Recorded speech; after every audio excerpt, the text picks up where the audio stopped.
So a couple months ago, they were going to completely eliminate the option of Medicare telehealth visits. In other words, ring, ring, hello, I want to talk to a doctor on the phone, have basically a virtual visit, right? Have you ever had a virtual visit?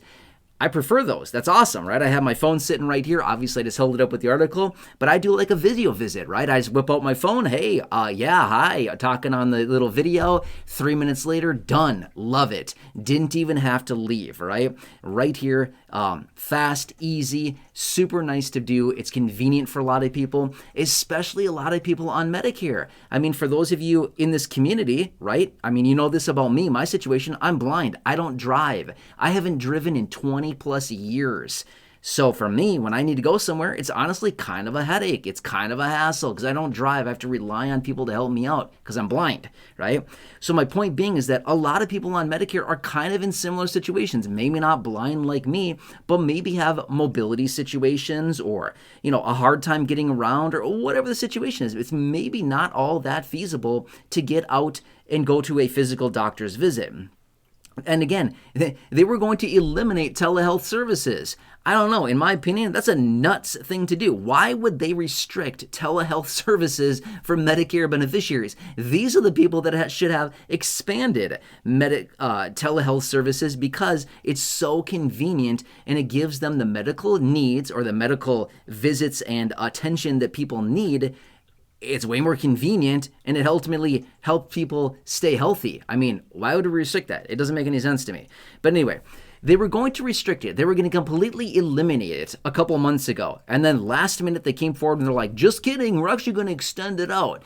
So anyway, the extension of Medicare telehealth services has been extended out until December 31st of next year.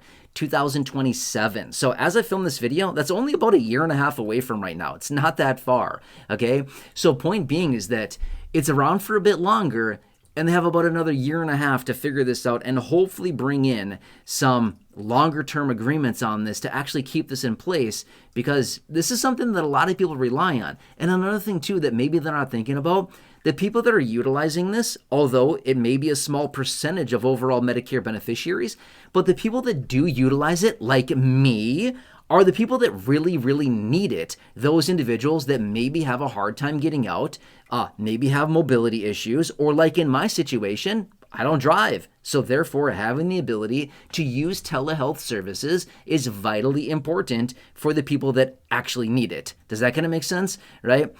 So anyway, this is good for Medicare beneficiaries. Again, about 70 million people. Now, this was just traditional Medicare, by the way, that was going to be eliminating this. In other words, like traditional Medicare, they're basically saying, yeah, we're not going to pay for this anymore. We're not offering this anymore. And this is the extension. However, there are a lot of people out there, about 35 million people, give or take a little bit, that are also enrolled in Medicare Advantage plans. Now remember, Medicare Advantage is not Medicare, okay? There's a huge amount of confusion around this. In fact, I had a video out maybe a month ago, and I was talking about this because lawmakers are trying to pass a piece of legislation right now that basically disallows these large private insurance companies to use Medicare in their name for advertising and marketing purposes on Advantage plans. So they're trying to say, like, you can't say Medicare because it's not Medicare.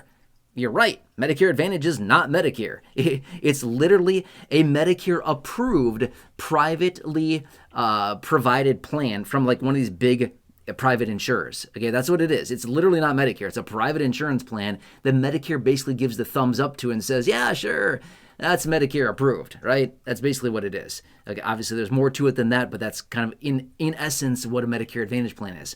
Anyway, long story short, some Medicare Advantage plans may also offer telehealth services, right? So even if Medicare comes in and says, yeah, we're not paying for telehealth services, Medicare Advantage beneficiaries may still have access even after the termination of telehealth services because these Advantage plans might say, well, fine.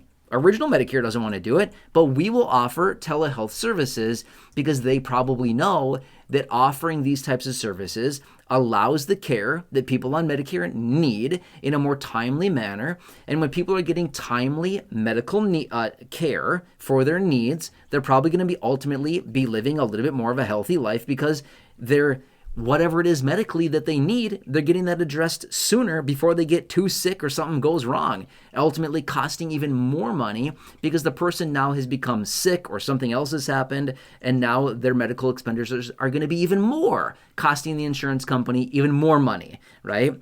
So that's why they're like, yeah, we'll still offer this in a lot of cases. And again, it's really going to be dependent on the Medicare Advantage plan that somebody has. Obviously, I don't know what plan you have, so this is certainly not, saying, oh, for sure it's covered. I don't know. I'm just saying in general terms, a lot of Medicare Advantage plans would probably offer this. But again, there's thousands and thousands and thousands of Medicare Advantage plans as well as Medigap plans. There's a lot of options out there.